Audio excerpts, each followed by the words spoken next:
The sports card community can be pretty fickle when it comes to deciding on the market value of different players' cards, and sometimes even sure thing, super hyped up rookies, even those that actually end up having solidly good careers, may end up getting no love among sports card hobbyists in the long term. It's almost like the unfulfilled super high expectations overshadow the actual good quality career the player ends up having, which might have been appreciated had the player not been so hyped up initially. Card hobbyists remember the incredible Mount Everest-size expectations, and even if that player finishes with a mountain-sized career, if it got nowhere near that initial Everest hype, there's a good chance his card values will be quite low. Let's look into this a little deeper and look at some specific examples throughout the last few decades, and then consider what that might mean for the long-term card value for the latest crop of rookies over the past few years.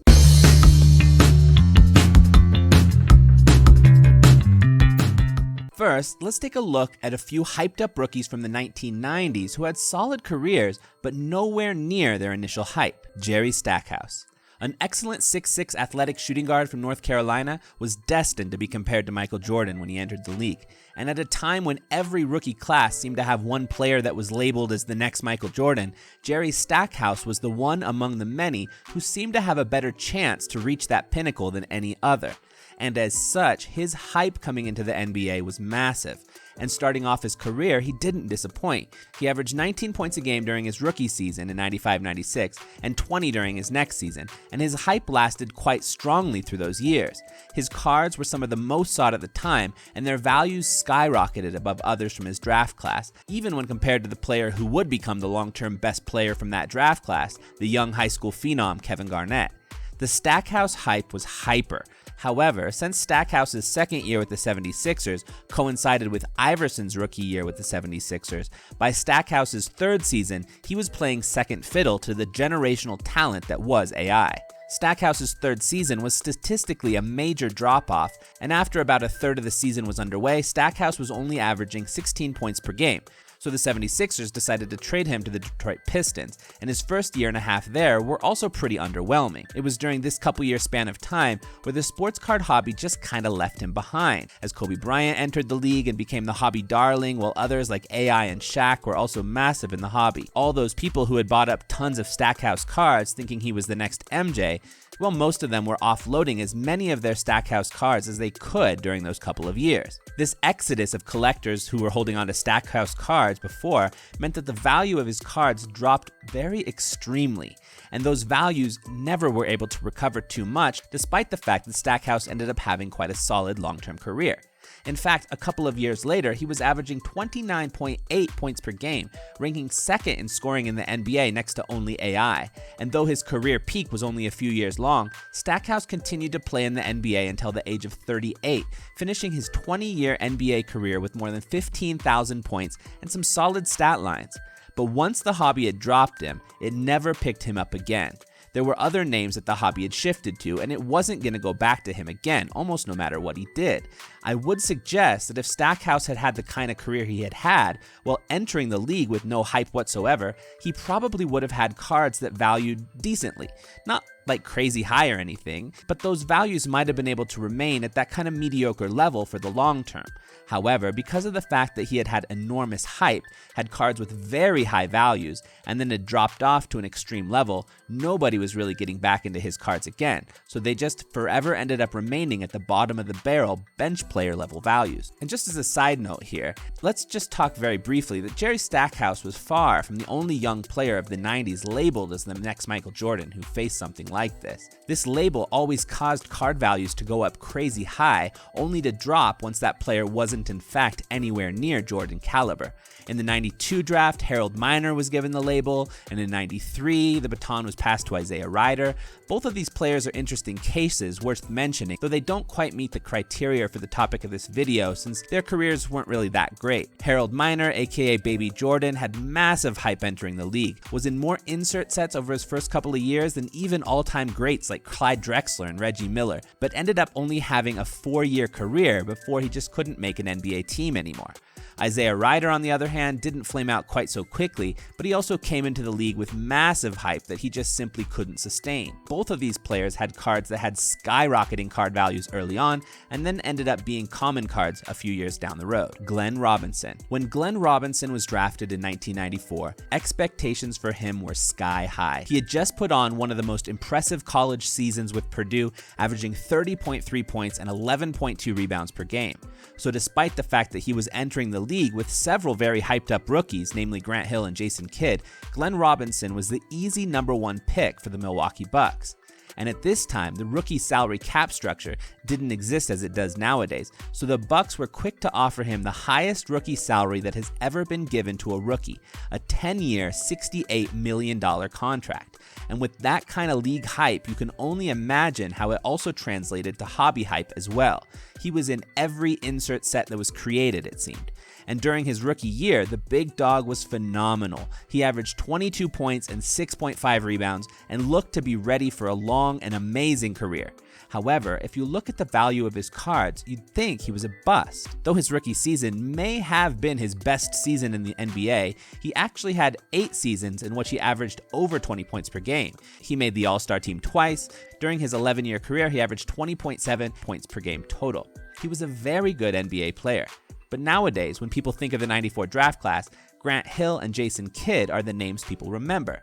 Kidd more than lived up to his hype as a 10-time All-Star, 5-time assist leader, 6-time All-NBA selection, 9-time All-Defensive Team selection. Grant Hill also, despite some injury woes, finished his career as a 7-time All-Star and a 5-time All-NBA player. Both Kidd and Hill were elected into the Hall of Fame in 2018. But Glenn Robinson, despite having a solidly good NBA career, is considered to have not lived up to that incredible hype that was thrust upon him, and that has hurt the long-term value of his cards despite his quality career. Derek Coleman. When Derek Coleman was drafted first overall in the 1990 NBA draft, he was seen as the next Charles Barkley or Karl Malone, the next great generational talent power forward. His hype was high, and he started off his career strong. During his rookie year, he averaged 18.4 points and 10.3 rebounds per game, and during the next couple of seasons, he only continued to improve. In the hobby, his cards were among the most sought for a few years, and after an arc of 4 or 5 seasons of progress, his peak just never materialized to the level of hype he was given. He did make the All-Star team once and the All-NBA team twice, but then his numbers began to see some big drop-offs after that. When that happened, the hobby completely left him behind.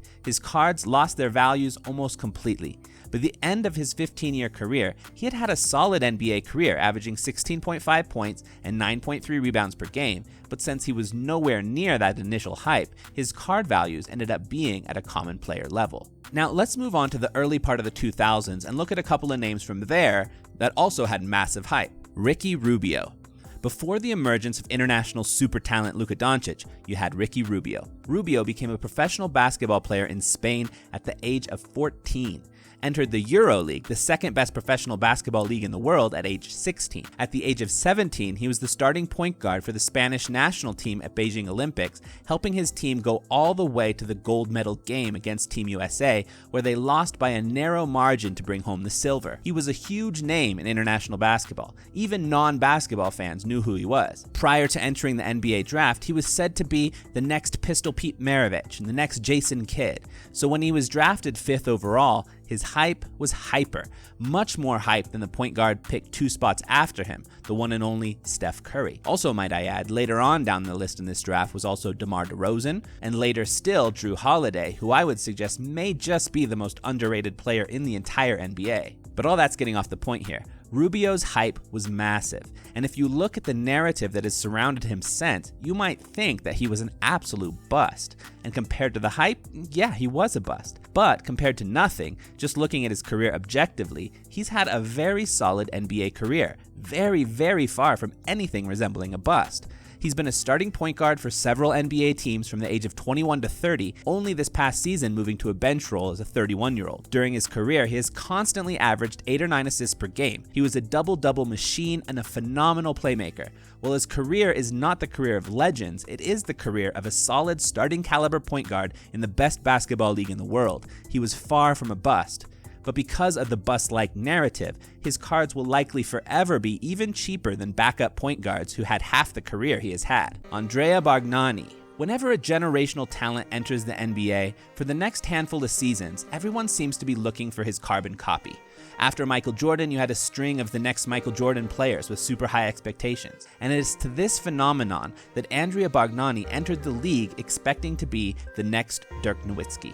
Bargnani's rookie season coincided with Dirk's MVP season, and the hype was big on Bargnani to repeat what Dirk was in the middle of doing. Add this to the fact that the 2006 draft class, by and large, was not particularly hyped up compared to other years, meaning that pretty much all of the hope and expectations were resting firmly on the shoulders of the #1 draft pick, Andrea Bargnani. Did he become the next Dirk? Well, no, of course not. But just like Rubio in our previous example, he was far from a bust. He was a starter for the Raptors for many years, averaging as many as 21.4 points per game during the 2010-11 season. The last half of his career, he did struggle through a string of injuries, but he nonetheless had a 10-year career where he made meaningful contributions to his team. But once again, despite this, if you were to look at his card values, you'd think he was a third-string center kind of player. Nope, he was good, just nowhere near his hype. What about more recently? Who seems most at risk of this? LaMelo Ball. Now, I know this is going to be an unpopular name to say here, but his hype is Mount Everest size. He could have multiple All-Stars in his career, multiple All-NBA teams, and still not live up to the hype where his card values are at right now. So he's one I'm going to be very careful of. For his card values to simply sustain, he needs to become maybe a top 2 or 3 point guard of all time. Even if he's a top 10 point guard of all time, I don't think his cards are going to sustain their current value. Anthony Edwards. While his hype hasn't quite been LaMelo-like, it's also pretty astronomical. It seems like a future MVP kind of path is what the hobby expects of Ant-Man. And if he merely finishes as a multiple-time All-NBA second-team player or something like that, I have a feeling his card values wouldn't sustain where they're at right now. So I really like him. I think he's my favorite player from this draft class. I think he's a phenomenal player, but I don't necessarily see him as a future MVP. I don't think his cards are going to sustain this kind of value. You look at somebody like Clyde Drexler, for example, at the time of MJ. Clyde Drexler is a generational talent, and he doesn't have the card values anywhere close to MJ. As good as he was an MJ. I think Ant-Man is going to unfortunately fall into that kind of thing. He's going to be a phenomenal player, but he's not going to live up to a Kobe Bryant level or something like that. He's not going to live up to a Michael Jordan level, to a LeBron James level. He could easily live up to a Vince Carter level, but in the hobby, that doesn't necessarily do it. Zion Williamson. Now, of course, this name's going to be mentioned, and, it's tough to say what the future holds because of all these injury woes, and, we have seen how injury woes can affect hobby values as well. I mean, Derrick Rose is a good example, and he entered the league. His hype was massive, and he went on to win an MVP as the youngest MVP ever. But of course, due to injury reasons, he wasn't able to sustain that kind of career, and his card values haven't been able to sustain what they were when he first came into the league. Zion could be similar. Who knows? Who knows what's going to happen when he comes back? But his hype was and still manages to be so high that he would have to be a multiple MVP type of player just to simply sustain where they're even at now, even as they've come down.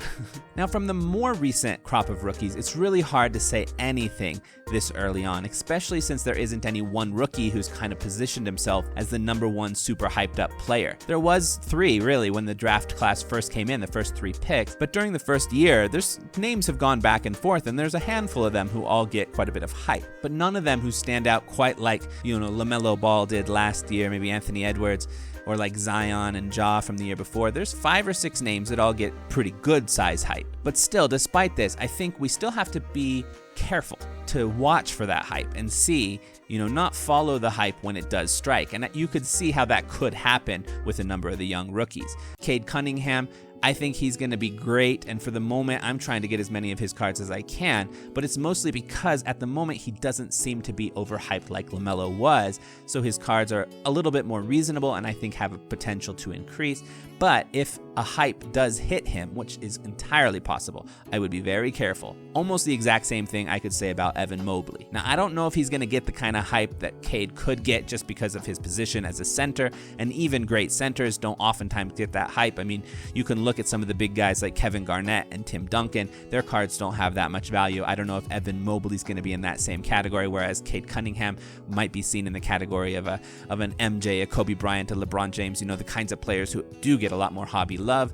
But I don't know if some of that's changing, with the emergence of Giannis and Jokic and Embiid over the last couple of years. There could be a shift, so I could see a reality where there becomes a huge amount of hype behind Mobley's name, and then I'd be careful about his cards at that point. Until that time, I think he's actually a solid player to get. I really like him. I think his future is incredibly bright. But if the hype train comes, be careful. Josh Giddey. Now this one, he's got massive hype. The way that he plays, this triple-double machine, he's got a whole country backing him up, and he's on the Oklahoma Thunder team, which is just a fun team to watch, and he's a unique player. So he's very susceptible to becoming very overhyped. Again, that doesn't mean he's not going to be a great player. I think he will be, but he's very susceptible to becoming overhyped if we're not careful. The exact same thing could be said about Jonathan Kuminga. His extreme athleticism, the fact he's on the Golden State Warriors, these things make him very susceptible to becoming overhyped in the hobby. So I'd be very careful about him. Ayo Dosunmu also, he's a very good player and he's unexpected also. So he's unexpectedly good, which makes him have a bit of a narrative around him, which also has the potential for giving him a lot of hype. I think he's going to be an excellent player, but I don't think there's any way he's going to become a top tier player. He could be a very solid starter for a long time in the NBA, but that's not going to result in long-term sports card value. So if his hype comes, I'd be careful. So these are just a couple of players. I'm not saying that these guys from this draft class have that necessarily, but those are some of the names I'm being a little careful of. For the short term, there might be lots of opportunity to find things and then sell it when hype does come. But for the long term, I think these are the kinds of players who are susceptible to becoming overhyped. With all that being said, that's all we have for this video. I hope you enjoyed it. Please do come back to the channel, subscribe, hit the notifications button, all that good stuff. Check you later. Peace.